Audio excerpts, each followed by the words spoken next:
Olá, eu estou super feliz, primeiro, para agradecer ao Festival Infinito por ter feito essa mostra.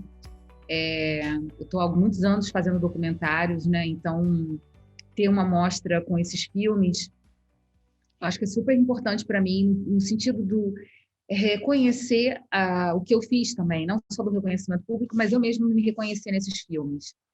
E quando eu decidi pelo título dessa masterclass, né, que é o fazer documentário como forma de resistência no cinema, eu não tinha me dado conta do quanto essa trajetória minha também foi complexa e difícil, e, enfim. É, e também foi um exercício de resistência total. Vocês vão estar podendo ver vários filmes aí que está sendo exibido, né, nesse período. E, bom, eu queria falar um pouco de como que eu comecei a fazer documentário, que eu acho que vocês vão entender um pouco o título dessa masterclass, né? Eu estava na faculdade de jornalismo e aí eu assisti Cabra Marcada para Morrer, eu tinha 17 anos, e quando eu assisti Cabra Marcada para Morrer, eu entendi que era aquilo que eu queria fazer. E aquilo para mim era algo muito diferente, porque era um cinema que tinha questões sociais envolvidas, que tinha verdade, mas também tinha encenação, enfim, tinha algo muito criativo ali. Na época, era a época do Collor, então a gente não tinha a menor condição de fazer cinema, eu fui fazer telejornalismo, mas o Cabra Marcado ficou para mim como um exercício muito grande de resistência. Um filme que começou a ser feito em 1964, foi interrompido por conta da ditadura militar e foi retomado 17 anos depois. É...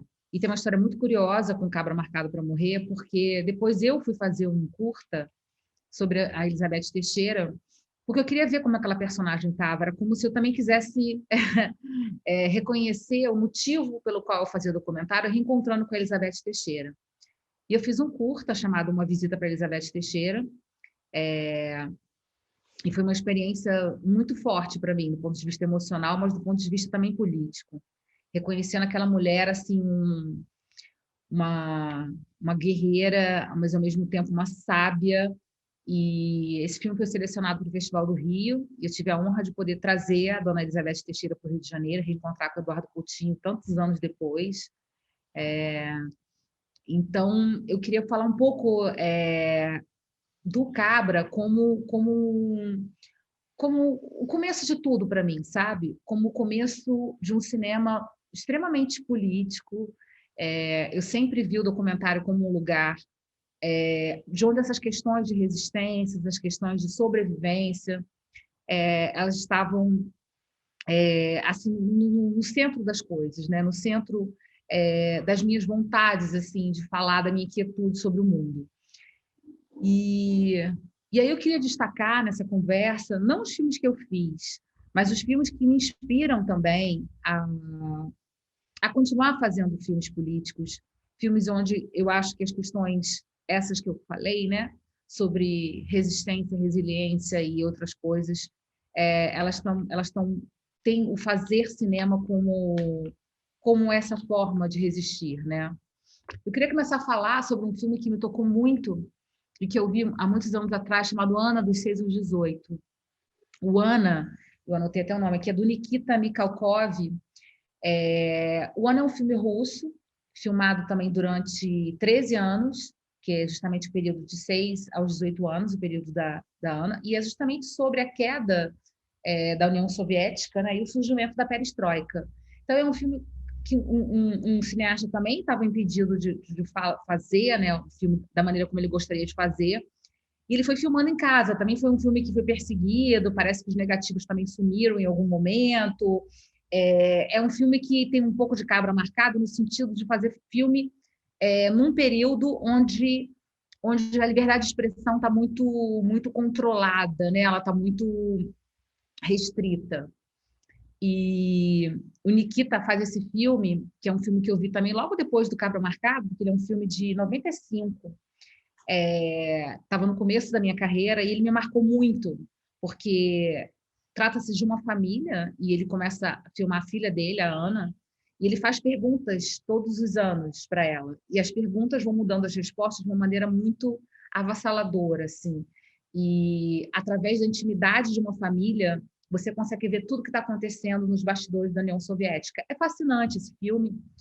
E eu queria mencionar ele porque eu acho que ele é uma aula de documentário para qualquer pessoa, porque você parte de uma intimidade, que é uma câmera que você tem em casa, que você pode filmar alguém próximo a você, mas a partir da reação daquela criança, né, daquela pré-adolescente, você vai contando um pouco das inseguranças, dos medos, das expectativas de todo um país, né? Você consegue ver como os russos viveram a queda da União Soviética e o surgimento da perestroika de uma maneira muito poética.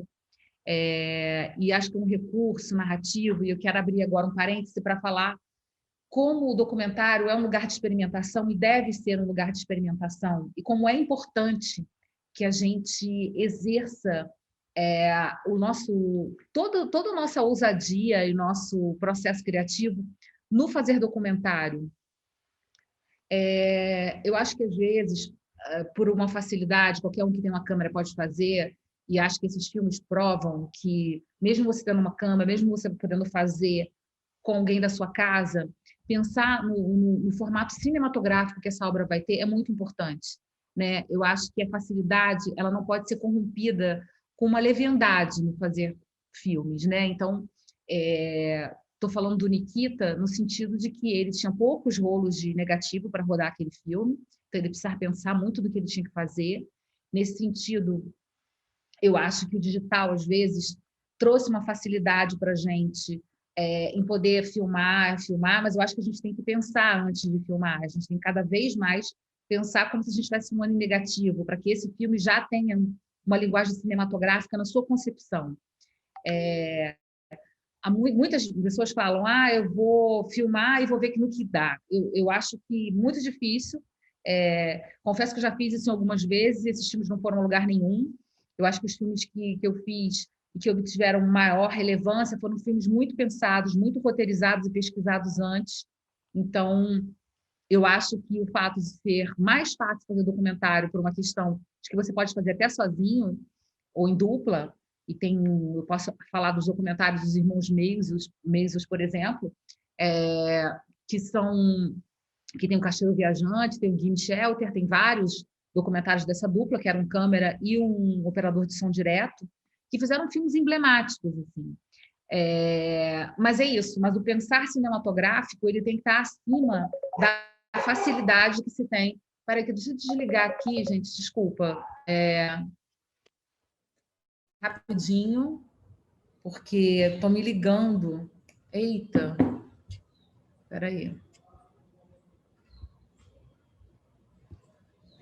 Eu não sei como eu consigo tirar aqui do meu... Bom, vou voltar, vou retomar. O pensar cinematográfico ele tem que estar acima da facilidade que se encontra em fazer documentário. Eu acho que isso é muito importante. Pensar no que se quer dizer, como se dizer, pensar também nos atos de decisão, de onde posicionar a câmera, como decidir aquela montagem. Tudo isso são decisões que têm resultados políticos, né? Se eu filmo uma pessoa de um jeito, de baixo para cima, de cima para baixo, onde eu posiciono a câmera, como eu ilumino aquele ambiente, tudo isso faz parte de escolhas que têm resultados que geram signos, né? Então, acho que é muito importante se pensar que não se deve fazer documentário de forma leviana, mas se pensar ou num experimento artístico muito potente, no sentido de que, sim, o documentário é um lugar de expressão de criatividade máxima, ou se você quer fazer uma coisa mais tradicional e tal, pensar no que você quer fazer e por que você quer fazer isso. Então, acho que esse filme do Nikita, para mim, ele é muito simbólico nesse sentido, porque ele traz em si, teoricamente, uma coisa de intimidade e de uma facilidade, uma personagem que é a minha própria filha, que está ali, eu posso entrevistar, eu posso fazer o que eu quiser em qualquer momento, mas ainda assim, com uma densidade de conteúdo imensa, né? Eu quero contar a história da União Soviética através desses pequenos fragmentos da minha intimidade. Acho isso muito relevante. E aí, passando por isso, e por que eu decidi falar sobre esses filmes como forma de resistência? Eu acho que a gente vive um momento em que a gente vive um momento político brasileiro muito difícil. A gente está com o nosso cinema aí praticamente parado, né, desde que esse atual presidente entrou. Então, acho que fazer cinema já é um ato revolucionário nesse período, e fazer cinema político ainda maior ainda. E eu acho que é nesse momento que o documentarista se torna ainda mais protagonista, que é o momento que a gente registra aquilo que é aquele momento de transição. Assim como o Cabra Marcado registrou, o próprio Nikita, em relação à transição da União Soviética para a perestroika, eu acho que a gente vive um momento em que filmar, ligar uma câmera, apontar para um lugar e fazer desse filme uma expressão desse tempo, eu acho tão importante encapsular esse momento para que a gente possa se compreender no futuro e até agora no presente, trazer reflexões e provocações. Então, eu acho que o motivo dessa masterclass se chamar também o fazer documentário como forma de resistência é no sentido de que a gente não pode arrefecer nesses tempos difíceis, né? Eu acho que esses filmes que eu fiz, eles estão muito atrelados às muitas dificuldades e obstáculos, né, de diferentes modos, mas eu acho que hoje a gente tem ainda um obstáculo macro que engloba homens, mulheres, pessoas negras, pessoas brancas, enfim, trans, que é a dificuldade de acessar recursos públicos para se fazer cinema e para se fazer documentário. Mas ainda assim, acho que é o melhor momento para se exercitar esse cinema, porque a arte é uma forma de provocação, e se a gente não está nesse lugar, acho que a gente perde um pouco o sentido de ser. O documentarista, como um retratista do seu próprio tempo, ele tem que exercer e deve exercer essa atividade com muita responsabilidade. Pensando nisso, meu primeiro longa que eu fiz, que está na mostra, que se chama Positivas, foi um filme que me marcou profundamente. Ele me marcou no sentido de que, quando eu conheço essas mulheres, que eram mulheres soropositivas e que estavam em processos de politização da própria consciência do ser mulher político naquele lugar, elas me falam: não faça nada sobre nós sem nós. Isso eu aprendi com as Cidadãs Positivas. E de lá para cá, eu fui fazer uma pós em Direitos Humanos para entender como o documentário podia ser um instrumento também de luta e de voz, enfim, de expressão de injustiças. E eu acho que isso está em toda a minha obra, assim, tudo que eu faço tem uma questão a ser dita ali. Muitas pessoas falam que os documentários, os filmes não precisam ter mensagem. Eu acho que a gente não é obrigado a realmente passar nenhuma mensagem com os nossos filmes. Mas se isso é uma forma de você se expressar no mundo, então acho que você junta duas coisas muito interessantes, que é a arte de fazer cinema com uma questão maior, que é uma questão de você fazer da sua existência e do seu trabalho também um lugar de militância. E eu nunca escondi isso de ninguém. Todos os meus filmes são posicionados, todos os meus filmes você sabe de que lado eu estou, até porque quando eu deixo de fazer jornalismo, e eu abandonei o jornalismo porque eu não queria ser imparcial, porque eu acho que até ninguém consegue ser totalmente imparcial, eu decido por tomar partido mesmo ou tomar partida de um lado da história. E eu acho que todos os meus filmes deixam isso muito claro.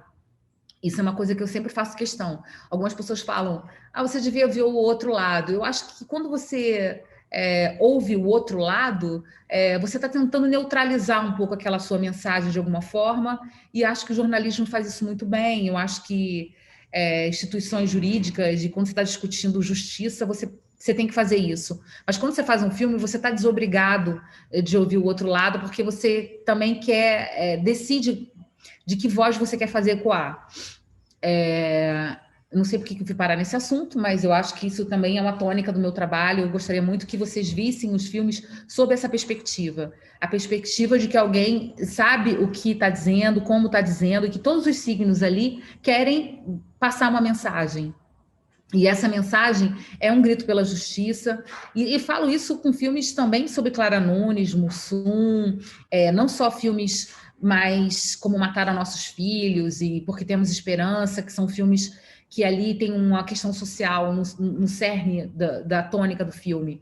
Mas eu estou falando até mesmo de Mussum. Quando eu decido fazer Mussum, um filme do Cacildes, eu queria muito falar de racismo. Eu queria muito falar desses trapalhões que eu vi e que foi a minha formação no cinema, que era totalmente politicamente incorreto ou completamente ultrapassado para os dias de hoje. Então, fazer essa releitura, respeitando a trajetória do Mussum, foi fundamental para que esse filme tivesse essa jornada que ele tem. É um filme muito bem recebido por todo mundo, e acho que tem isso também, né? Eu não podia trair o público do Mussum, que vai ao cinema assistir um filme de humor, porque esse cara, embora eu esteja contando a história dele, é um cara que é um humorista, mas ao mesmo tempo eu não posso deixar de tocar em questões que a mim são muito caras.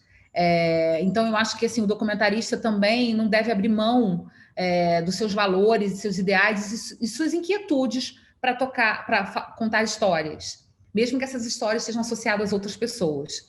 Do Clara Nunes também, eu quis falar de intolerância religiosa, que foi algo que eu presenciei muito enquanto criança, criada numa família evangélica. A gente não podia ouvir Clara Nunes, por conta das roupas brancas, por conta da religião. E quando eu faço esse filme, eu quero exatamente trazer de volta e fazer justiça e ressignificar também a questão da tolerância religiosa. E aceitar e ver a beleza que é você conseguir respeitar as crenças, os direitos, enfim, coisas que você vai amadurecendo ao longo da sua vida e que talvez você use um filme para poder pontuar isso. O Clara, para mim, foi uma volta à infância e um ressignificar aquele momento para mim, como um momento em que eu acho que o encontro das crenças é o que faz sentido para mim hoje. Então, acho que todos os filmes que eu fiz e que estou fazendo, eu tento trazer essas questões que para mim são muito caras, né? Nesse tocante, em perspectiva aos filmes que estão aqui na mostra, eu queria falar também de mais outros filmes, mais 2 filmes especialmente, que eu acho que dialogam muito com um filme que eu fiz chamado Levante, que não está aqui na mostra, mas que vocês podem ver no YouTube, no canal Futura. É um filme que fala sobre... A gente documentou o trabalho de documentaristas, né? Então, a gente conseguiu filmar o que o Mídia Ninja fazia no Brasil, o que o Núcleo no México documentava em tempos de ebulição política.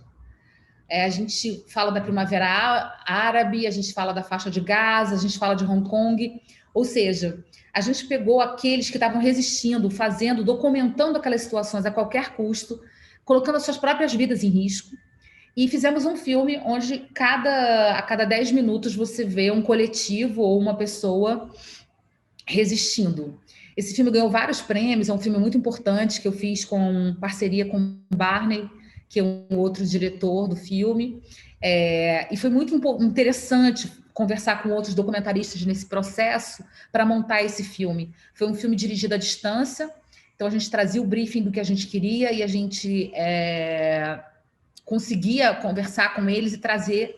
Então, com isso, a gente conseguiu entrevistar e documentar um menino que fazia drone no Japão, em Hong Kong, desculpa, e ele conseguia entrar no meio da revolução, da Umbrella Revolution, que foi uma manifestação onde eles levantavam guarda-chuvas coloridos, e a gente teve imagens incríveis, porque ele fisicamente não podia entrar, mas o drone dele conseguia entrar.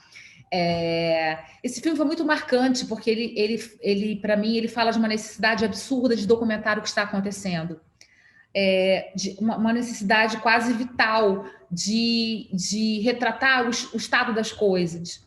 E, nesse sentido, esse filme também foi inspirado em Five Broken Cameras, que foi um filme que foi indicado ao Oscar. É um filme do Emat Burnat, que é também personagem do filme, que é um agricultor palestino, que comprou uma câmera em 2005, começou a documentar a sua própria família e, em parceria com o diretor Guy David, eles conseguem fazer um filme que também é um retrato do povo palestino, dos conflitos da Palestina, com bloqueios entre Israel e Palestina. Ou seja, é um filme que também parte de uma atitude individual, de uma pessoa que nem era do cinema, mas que se associou. E ele teve 5 câmeras quebradas nesse processo, que é o nome do filme, né? 5 câmeras quebradas. Esse filme, para mim, é uma aula de cinema também, é uma aula de resiliência no fazer cinema. E acho que a gente precisa cada vez mais aprender a essa resiliência. O Fazer Cinema não pode estar condicionado a isso, a recursos, a editais. Ele tem que estar condicionado a uma necessidade de se contar aquela história. E quando o Emat conta a história da família dele, do cotidiano da família dele, no que eles estão sofrendo, ele está contando a história do povo palestino. Né? Que é aquela velha frase que se diz que quando você fala de si, você está falando também do mundo, né? Então, eu acho que é fundamental que a gente beba nas fontes desses documentários para conseguir entender também o sentido da gente produzir as nossas próprias obras. Um outro filme que eu acho muito marcante, ganhou muitos prêmios, acho que inclusive ganhou o Oscar, foi Os VJs de Mianmar. É um filme de 2008, também ganhou É Tudo Verdade aqui no Brasil. Um jornalista japonês morreu em Mianmar, numa época de uma ditadura muito forte, e um grupo de VJs, né, que eles chamam de VJs, mas que são documentaristas, entra em Mianmar de forma absolutamente clandestina e com câmeras muito pequenas e muito precárias, eles conseguem documentar aquela ditadura de dentro para fora. E também é uma aula de resistência, também é uma aula de resiliência e também um exercício cinematográfico com um rigor absurdo, porque apesar de serem 5 pessoas filmando, você consegue ter uma linguagem estabelecida, você consegue identificar naquela proposta uma narrativa, né? Não é um caos absoluto de mensagens, nem de enquadramentos, mas todas elas formam um contexto que eu acho fundamental para se fazer cinema, que é o se pensar antes, né? Pensar antes de conceber uma obra. Eu estou citando esses filmes porque uma coisa que eu acho que mais me marca assim, é o exercício de ver documentários. Eu assisto muito documentários, eu assisto muitas séries documentais, e acho que isso também faz parte da pesquisa do meu trabalho. Outra coisa que eu acho fundamental, que me ajudou muito a construir esses filmes que vocês vão poder ver na mostra, é a questão de ter um exercício de pesquisa fora do exercício do audiovisual, né? Eu fui buscar uma formação em psicologia, eu fui buscar uma formação em biopolítica, fui buscar uma formação também no sentido de compreender as vozes que eu estava retratando, né? Nesse sentido, fiz filosofia, eu fui estudar outras coisas para conseguir trazer para o meu mundo, para o meu cinema, algo que estivesse além daquele domínio técnico que eu tivesse. E também fora de uma mensagem talvez tão direta ou tão reivindicatória a respeito de alguma causa. Eu queria estar pensando fazer cinema também de outras maneiras. Então, essa busca dessa formação foi fundamental para mim, para me trazer segurança, porque eu acho que, assim, ao longo de 17 anos produzindo filmes, eu já acho que fiz 13 longas, já não sei mais, assim, muitos curtas e muitas séries. Tem uma produção muito grande de projetos, né? De projetos que se tornaram filmes e séries e tal. E que as pessoas me perguntam como eu consigo também, às vezes, produzir tanto. Eu acho que vem de uma inquietude muito grande também, uma vontade de dizer coisas urgentes, né? Tudo para mim parece muito urgente, embora não seja, nem tudo seja urgente. Mas que, por exemplo, O Torre das Donzelas, que é um filme que está aqui nessa mostra, é um filme que eu demorei 7 anos para fazer. É um filme que a pesquisa ela foi muito delicada. Conquistar a confiança dessas mulheres foi algo que para mim me custou muito. Me custou tempo, me custou emoção, me custou, enfim, é uma dedicação extra que eu jamais esperaria ter. E as filmagens aconteceram em 2 períodos diferentes. Eu estou dizendo isso porque esses documentários que ganharam relevância no sentido de ter uma projeção, de um reconhecimento de prêmios e tal, foram filmes que eu realmente me dediquei muito e que são filmes que demoraram algum tempo para ser feito, né? Estou pensando aqui porque eu estou botando em perspectiva o Cabra, que demorou, sei lá, 30 anos para ficar, 20 anos para ficar pronto, o Five Broken Cameras, que também acho que foi 6 anos o filme do Nikita, o Ana de 6 às 18, foram 13 anos de filme. Para vocês pensarem também, eu acho que fazer documentário é também ter essa paciência com o tempo. Também entender que o tempo é um investimento e não é uma perda para o filme. Quando você... Eu tenho muita vontade de voltar a filmar as coisas que eu filmei há 17 anos atrás, para ver como aquelas coisas mudaram. Nesse sentido, eu acho que é muito interessante a gente perceber que esses filmes que eu estou citando aqui, eles tiveram essa dedicação e por trás disso uma pesquisa e por trás disso tiveram uma resiliência no fazer, que eu acho fundamental para quem se propõe a fazer documentário. Eu falei um pouco dos documentários políticos e com causas sociais, né, que estão aqui na mostra, que vocês vão ver. Eu queria abrir um pouco a pauta para falar um pouco sobre documentários biográficos, que é também um nicho do meu trabalho muito forte, né? Eu sou muito reconhecida por falar sobre gênero feminino, sobre fazer um cinema politizado, mas também de fazer filmes biográficos. Meu primeiro filme, na verdade, foi o Câmera Close, que foi sobre o ator Jorge Loredo, que interpretava um personagem chamado Zé Bonitinho. Não sei se todo mundo aqui conhece. Foi um documentário que eu demorei 3 anos para fazer e que me ensinou muito sobre a relação do documentarista com o seu objeto biografado. Eu acho que foi tão importante para mim, e foi uma aula de cinema, poder conviver durante 3 anos com Jorge Loredo e poder aprender com ele sobre traduzir a vida de uma pessoa para o audiovisual. Eu lembro que a gente estava tão próximo, tão amigo, e a gente foi gravar com a ex-mulher dele, e ela falou muito mal dele nas câmeras, assim, e ele estava presente, ele viu que isso tinha acontecido, viu minha cara de preocupação, e ele chegou para mim e falou assim, cara, ela tem todo o direito de falar o que ela quiser falar, e isso tem que entrar no filme. Eu aprendi tanto sobre isso com ele, e eu passei a fazer disso também um norte para o meu trabalho na biografia. Embora no Brasil seja muito difícil fazer trabalhos biográficos que você consiga aprofundar as questões, porque tem questão de herança, de familiares, da reputação das pessoas, da preocupação com essa reputação, que, enfim, mas eu levei isso e acho esse exemplo incrível. O Câmera Close foi o filme fundador da minha carreira como documentarista e foi fundamental para mim. E depois, o meu primeiro longa que eu fiz, e aí um cinema mais político, foi o Positivas, que eu já falei um pouco sobre ele, que me ensinou muito a fazer o filme não sobre as pessoas, mas com as pessoas. Isso está em toda a minha obra, todos os filmes que eu faço sobre alguém, é sempre com essa pessoa. Atualmente eu estou fazendo 2 séries muito complexas, que é a série sobre o jogador Casagrande, para o Globoplay, e a série sobre o Adriano Imperador, jogador de futebol, para Paramount.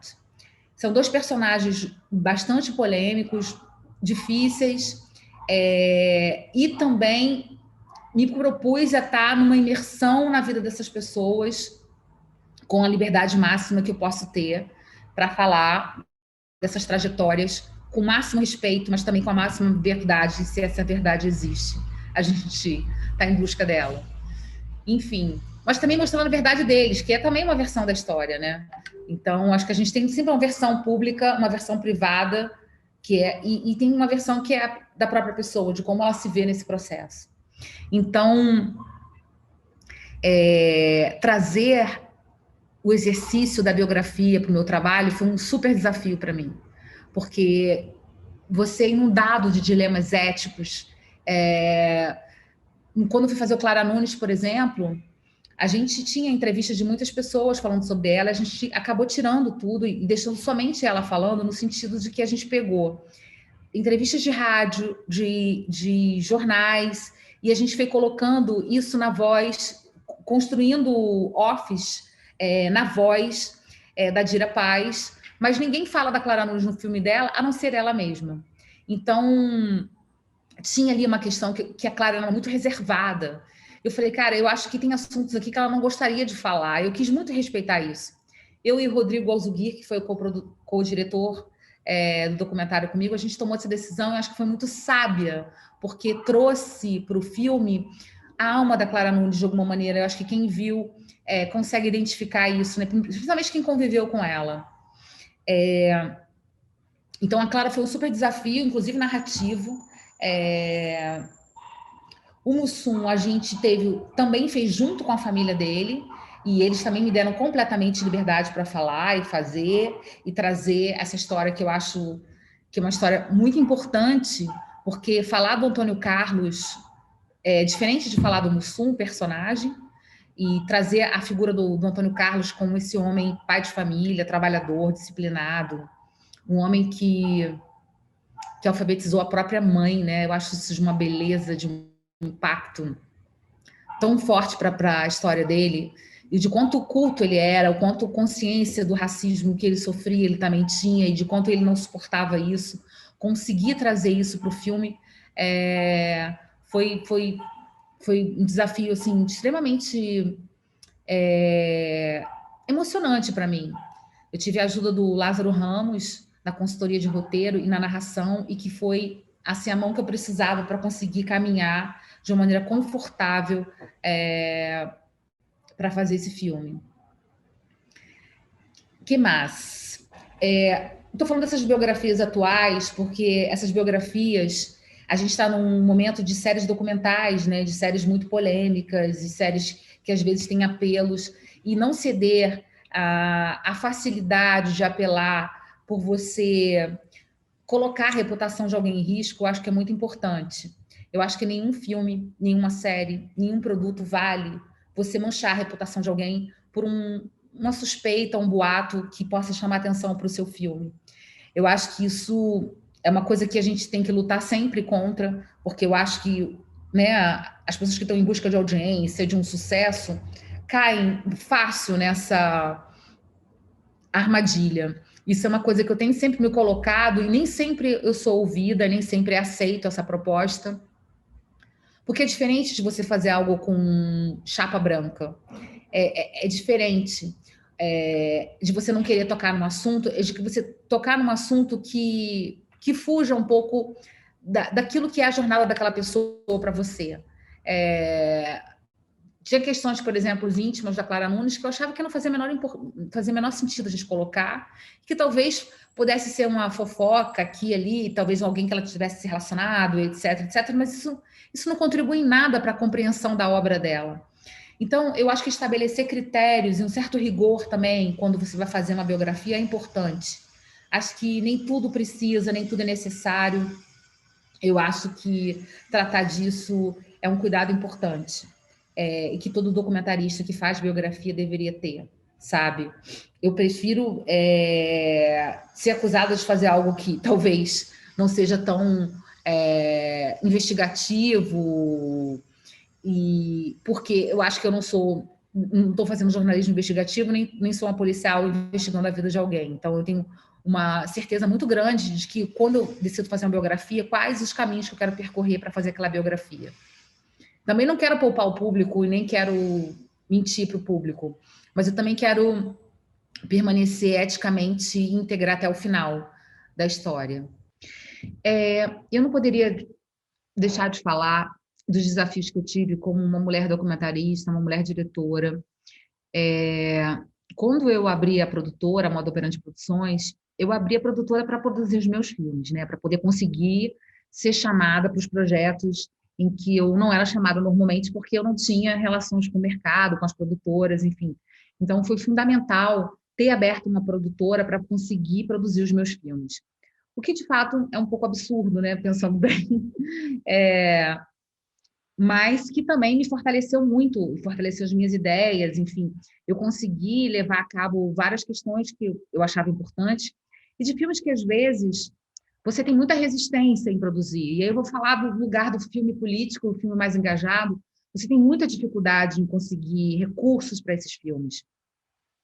Por isso eu acho importante a gente conseguir ter financiamentos públicos que nos possibilitem essa abertura, porque nem sempre os canais de televisão estão interessados nesses assuntos, e esses assuntos precisam ser ditos, né? Eu tenho um filme que se chama Porque Temos Esperança, que é um filme que conta a história da Marli, que é uma personagem muito importante para mim. Ela vai estar aqui numa das lives falando, ela, Ana Liese, que é uma feminista também, que eu aprendi muito a ser feminista com ela, que faz essa história da desigualdade de gênero entre homens e mulheres na questão da paternidade e maternidade. A Marli foi uma personagem que eu conheci e eu fiz, acho que, vários filmes com ela. Fiz Promessas Partidas, fiz Paternidade Além das Grades, fiz Porque Temos Esperança, e estou me esquecendo de algum outro que certamente eu fiz. É uma personagem que eu tive encontro com ela, encontro com a causa dela. Marli é uma mãe sozinha, criou o filho dela, Ulisses, sozinha, e criou uma associação de mães solteiras de Pernambuco. Ela é um personagem de Almodóvar, assim, mas que caiu nas minhas mãos, que eu pretendo ainda filmar ela em outras situações, ou fazer uma ficção inspirada nela. Eu estou falando disso porque eu estou falando sobre mulheres protagonistas, que é uma tônica do meu trabalho, né? Eu queria muito encerrar essa masterclass falando sobre isso. Falando que eu tive uma referência feminina muito forte, que é a minha mãe, que me criou também sozinha, também não conheço meu pai. Eu acho que essa questão das desigualdades de paternidade e maternidade, questão de direitos humanos, estão muito ligados à minha obra, porque isso está muito ligado a mim, diretamente. E por que eu estou falando da Marli? Porque a Marli, ela me ensinou muito sobre essa questão do feminino, e essa questão de você se relacionar com esse feminino sem julgamentos morais também, né? Eu acho que ela é uma personagem que tem muitas vulnerabilidades. Eu acho que o início do filme, quem puder ver, acho que vai entender o que eu estou falando, mas que ainda assim ela vê sentido lutando por outras pessoas, mesmo que a vida dela não esteja bem resolvida, mesmo que ela não tenha conseguido encontrar soluções para ela tenta encontrar para os outros. E talvez seja mais fácil mesmo, né? Muito mais fácil você dar conselho, às vezes resolver o problema de um amigo do que o seu próprio problema. Enfrentar a si mesmo não é fácil. Mas a Marli, ela se coloca nesse lugar e nos ensina muito sobre isso. Quando eu fiz Positivas, eu tive contato com as Cidadãs Positivas, como eu falei aqui anteriormente, e que me ensinou essa questão de fazer filmes com as pessoas, co-criando com essas pessoas. Isso foi fundamental para o meu trabalho. Damas do Samba também. E aí você vai ter uma série de filmes. O Torre das Donzelas, que eu não posso deixar, um filme essencialmente feminino. Fiz também Legítima Defesa, que não está nessa mostra, mas é um filme que fala sobre mulheres que mataram os maridos depois de um histórico de violência. Em que eu decido pegar parte do meu tempo, do meu trabalho, me dedicar a olhar para as mulheres brasileiras, assim, olhar o que é ser mulher no sentido político, no sentido social, psicológico e biológico, né? Tem um filme que está na mostra que se chama Meu Corpo é Mais, que fala sobre gordofobia e sobre padrão. Eu queria muito que vocês prestassem atenção nesse filme. É um filme que a gente fez em parceria com o GNT. Então, eu acho que esse filme também ensina muito sobre isso. E eu tenho meio que dissecado esse ser mulher ao longo dos meus projetos. Esse ano eu dirigi uma série para o Star Plus, que se chama Não Foi Minha Culpa, é uma série sobre feminicídio. Então, mesmo quando eu faço uma incursão na ficção, a figura do feminino ainda está muito ligada a mim e as minhas pesquisas, ao que eu quero dizer para o mundo. E eu acho que é isso. 70% do meu trabalho tem a ver com esse ser feminino.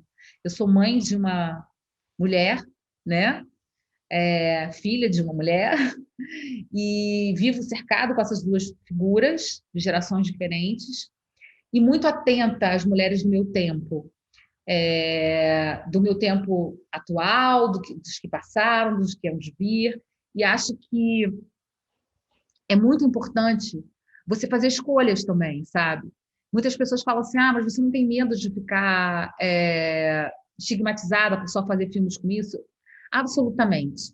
O meu trabalho é bastante eclético, como eu falei aqui das biografias, tem os trabalhos ficcionais, estou fazendo uma série sobre dois homens muito complicados, embora figuras adoráveis, mas são histórias complexas, não que eles sejam complicados, são pessoas até muito fáceis no lidar, mas eu acho que quando eu descubro o documentário, eu descubro uma forma de me colocar no mundo, de me representar no mundo, de dar sentido um pouco à minha existência. E como eu fui criada por uma avó e por uma mãe sozinha, eu achei que as mulheres eram muito invisibilizadas em várias questões e que, para mim, dedicar parte desse da minha trajetória, né, como documentarista e como diretora, a olhar para essas mulheres era fundamental para fazer sentido para mim continuar fazendo cinema. Porque não é fácil. Não é fácil encontrar recurso, não é fácil distribuir. As pessoas, né, as bilheterias de cinema não são bilheterias generosas para o documentário. A gente tem uma aceitação em televisão, mas também é complexo esse retorno. Isso precisava fazer um sentido para mim pessoal. E quando eu tenho consciência de que realmente eu estou dedicando grande parte da minha obra, dos meus estudos, da minha pesquisa ao documentar mulheres brasileiras, eu me dou conta que eu também estou me documentando, estou documentando a minha condição no meu tempo. Isso faz muito sentido para mim. E eu queria encerrar essa conversa, que eu não estou chamando de masterclass, porque é uma conversa muito íntima sobre as minhas influências, sobre o cinema que eu acredito fazer, que é o cinema que eu acho que vale a pena ser feito, que é o cinema que é a expressão da gente, que é a expressão do que a gente quer dizer para o mundo. Não necessariamente você não possa fazer algo que o público queira assistir, mas eu acho que é difícil o público ter uma escuta de algo que não está saindo dentro de você. Eu acho que eu faço o filme com as minhas vísceras, assim, sabe? Eu saio extremamente atravessada com os temas que eu toco. Não há filme que não tenha me transformado de alguma forma, que não tenha me ensinado de alguma maneira. Eu quero seguir fazendo assim. Eu quero seguir fazendo documentário como forma de resistência, como é o título dessa conversa que vocês estão ouvindo aqui. E eu quero inspirar vocês a continuarem fazendo documentários, a começarem a fazer documentário. Eu acho que é muito importante que essa nova geração tenha consciência de que, mais do que entrar no mercado audiovisual, eu acho que encontrar voz e forma de expressão nesse momento que a gente vive, de uma transição política extremamente delicada, que eu espero que seja breve, a gente consiga ter olhos atentos, corações abertos para filmar aquilo que é necessário. Da gente descer um pouco do nosso palco e descer um pouco dos nossos privilégios e conseguir olhar para as pessoas que realmente precisam ser documentadas no momento. Eu acho que o cinema é uma forma também de justiça social, embora vários documentaristas e vários cineastas não querem imputar ao cinema e ao fazer cinema nenhuma missão e nenhuma obrigação política. Eu concordo com eles.